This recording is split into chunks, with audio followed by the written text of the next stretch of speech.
मेरी माँ हमेशा कहती हैं कि जिंदगी में कभी भी किसी चीज़ को कम मत आंको। छोटी सी छोटी चीज़ भी वक्त आने पर अनमोल बन जाती है। अपनी इसी सोच के कारण माँ अपनी चूड़ियों में हमेशा दो तीन सेफ्टी पिन लटकाए रखती हैं।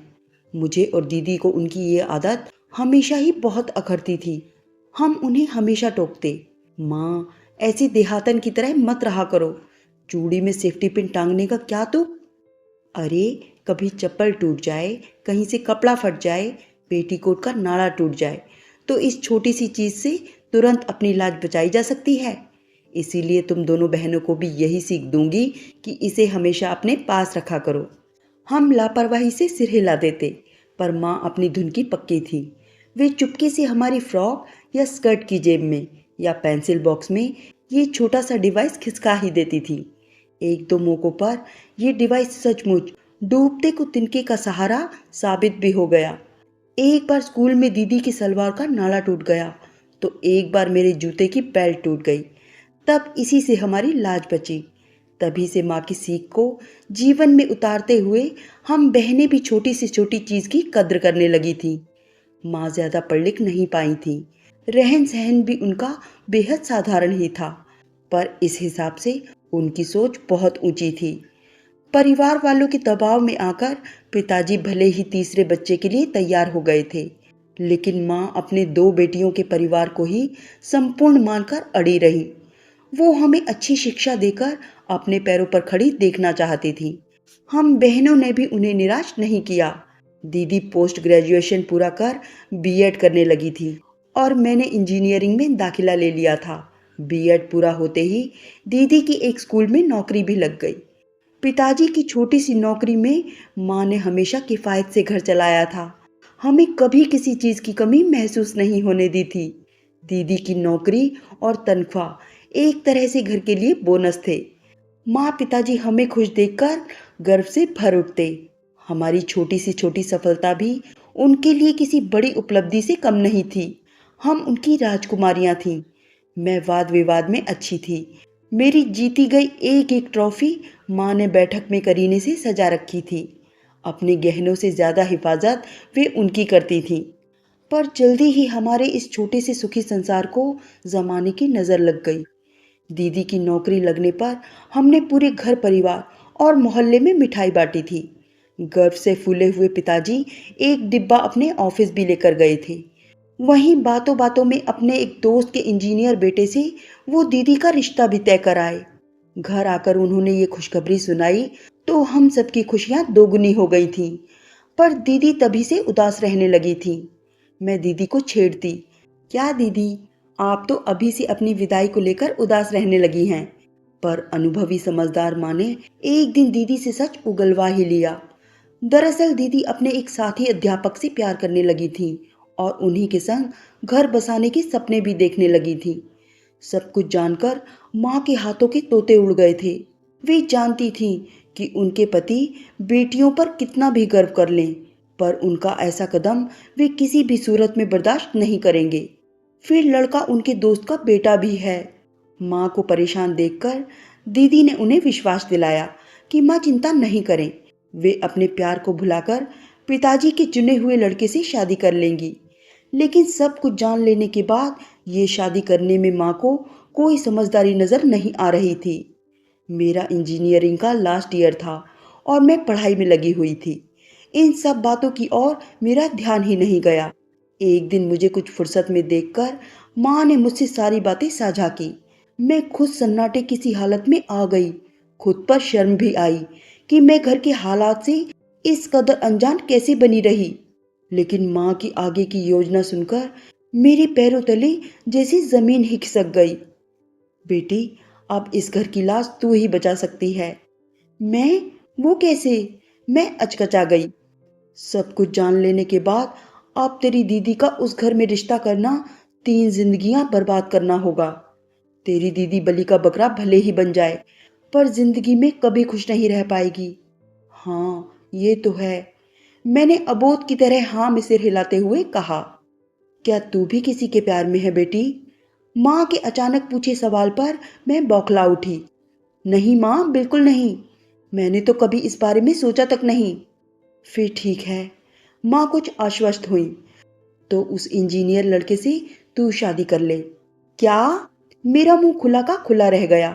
माँ, आप ऐसा सोच भी कैसे सकती हैं? क्यों? क्या गलत सोचा मैंने? देखा भाला परिवार है, लड़का भी तेरी तरह इंजीनियर है। आजकल में तेरी भी तो शादी करनी ही है। लड़के वालों को ऐसे मना करेंगे तो उन्हें बुरा लगेगा, हमारी भी बदनामी होगी। पर बड़ी नहीं, अगर छोटी बहन देने की बात करेंगे तो शायद बात बन जाए, दोनों घरों की इज्जत भी रह जाएगी। माँ ने समझाते हुए प्यार से मेरे सिर पर हाथ फेरा तो उनकी चूड़ी से लटकती सेफ्टी पिन मेरे आंखों के आगे घूम गई। मुझे लगा दो घरों की लाज बचाने के लिए मेरी माँ मुझे सेफ्टी पिन की तरह इस्तेमाल कर रही हैं। मुझे असमंजस में देखकर माँ बोल उठी, दबाव नहीं डालूंगी तुझ पर, तू पढ़ी लिखी समझदार है, मैं ठहरी अनपढ़ देहाती। बुद्धि ने जो रास्ता सुझाया मैंने तुझे बता दिया, मानना न मानना तेरी मर्जी है। माँ उठकर जाने लगी तो मैंने उनका हाथ पकड़कर बैठा दिया और बोली, माना आपका सुझाव ठीक है, पर ये बात उन तक पहुंचाएगा कौन? तू। माँ मुझे एक के बाद एक शौक दिए जा रही थी। मैं? पर कैसे? अब ये तो तू ही जाने। वाद विवाद की ट्रॉफियां तूने जीती हैं, मैंने नहीं। बात को मनवाने के लिए किस ढंग से रखना है ये तू ही तय कर बेटी। लेकिन बड़े बुजुर्गों में मैं कैसी बात करूंगी माँ? तुझे सीधे लड़के से बात करनी है। वो तैयार हो गया तो घर वालों को अपने आप मना लेगा। विजय एक बार में ही मिलने के लिए तैयार हो गए, जो कि स्वाभाविक ही था। मुझे अकेले देखकर दीदी के लिए पूछ बैठे। पुराने हालात होते तो मैं भी मजाक कर बैठती, क्यों, मुझसे अकेले मिलने में डर लगता है आपको? पर आज हालात अलग थे। वाद विवाद का कोई भी पैंतरा इस्तेमाल किए बिना मैंने सीधे सपाट शब्दों में अपनी बात रख दी। बस खुद से शादी की बात मुझसे नहीं कही गई। हैरान से विजय कुछ पल एक तक मुझे ताकते रहे। वो शायद ये विश्वास करने की कोशिश कर रहे थे कि साली साहिबा उनसे कोई मजाक तो नहीं कर रही। पर मेरे चेहरे का उड़ा हुआ रंग और झुकी हुई नजरें चीख चीख कर मेरी बात की गंभीरता बयान कर रही थीं। कुछ देर चुप रहकर वो बोले, क्या इतने मजबूत शब्दों में इतने स्पष्ट विचार रखने वाली लड़की को मैं अपनी जीवन संगिनी बनाने का दुस्साहस कर सकता हूँ? ये सुनकर मुझसे कोई जवाब नहीं दिया गया। शर्म से मेरी पलकें ही ऊपर नहीं उठ पा रही थी। वो आगे बोले, या तुम भी किसी से प्यार करती हो? नहीं। मेरे होंठ थरथरा उठे। तो फिर मैं हाँ समझूं? एक ही मंडप में हम दोनों बहनें शादी के बंधन में बंध गईं। विजय और मेरी बहुत अच्छी पटी। कभी कभी सेफ्टी पिन भी टांके जैसी मजबूती दे देती है। दीदी की गृहस्थी भी अच्छी चल रही थी। जीजा जी ने अपने पिता के देहांत के बाद अपना ट्रांसफर अपने पैतृक शहर में करवा लिया था, ताकि पैतृक घर में ही अपनी माँ के संग रह सकें। दीदी का भी कुछ कोशिशों के बाद वहीं ट्रांसफर हो गया, वो भी चली गई। अब माँ पिताजी को संभालने की मेरी जिम्मेदारी थोड़ी बढ़ गई थी। पिताजी रिटायर हो गए थे और हृदय रोग से ग्रस्त हो जाने के कारण कमजोर भी। पर माँ एक कुशल गृहिणी की तरह पेंशन में भी आराम से घर चला रही थी। यही नहीं, बेटी दामाद को तीज त्योहार पर बुलाने, उपहार वगैरह देने के रीति रिवाज भी बड़ी शिद्दत से निभा रही थी। पर बेटियों के यहाँ आकर रहना उन्हें गवारा नहीं था। मैं और दीदी मिलकर कभी कभी माँ को खूब छेड़ते। हमारी माँ पुराने और आधुनिक विचारों का अनूठा संगम है। इतने मॉडर्न विचार होते हुए भी पुरानी मान्यताओं को छोड़ने के लिए तैयार ही नहीं है। ऐसा नहीं है मेरी बच्चियों, पर सोचती हूँ जब तक निभ रहा है निभा लूं। एक बार एक सेमिनार में भाग लेने के लिए मुझे दीदी के शहर जाने का मौका मिला। जैसा कि स्वाभाविक था, 2 दिन मैं दीदी के घर ही रुकी। पर मुझे उनके घर का माहौल कुछ ठीक नहीं लगा। उनकी सास बात बात पर दीदी पर ताना कसती थी। दीदी गृहस्थी और नौकरी के दो पाटों के बीच पिस रही थी। ये देखकर मैंने कहा, ये सब क्या है दीदी? आपने कभी बताया नहीं, न मुझे न माँ को। कुछ नहीं पगली, समय के साथ सब ठीक हो जाएगा। अब बेटे ने लव मैरिज की है तो माँ का गुस्सा किसी पर तो उतरेगा ही। तो बहू से अच्छा टारगेट और कौन हो सकता है? पर जीजा जी उन्हें कुछ बोलते क्यों नहीं? माँ, और वो भी विधवा।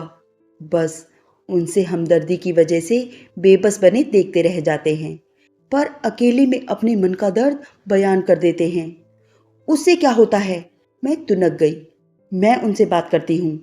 नहीं, तुझे मेरी कसम, उन्हें और शर्मिंदा मत करना। और हाँ, माँ पिताजी से भी इस बारे में कभी भूल कर भी कुछ मत कहना। पिताजी दिल के मरीज हैं। बेचारी माँ पर वैसे ही बहुत जिम्मेदारियां हैं। मैं तो कहती हूँ तू भी कुछ ज्यादा ही सोच रही है। वो दिल की इतनी बुरी भी नहीं है। तू देखना, वक्त के साथ सब कुछ ठीक होता चला जाएगा। मैं भारी मन से लौट आई। कुछ समय बाद दीदी के पांव भारी होने की खबर मिली। ये सुनकर मेरा दिल खुशी से नाच उठा। दीदी से फोन पर बात होती रहती थी। उन्होंने बताया, सासू माँ अब काफी नरम पड़ गई हैं, मेरा भी बहुत ध्यान रखती हैं। मैं और सुनील डिलीवरी यहीं करवाने की सोच रहे हैं।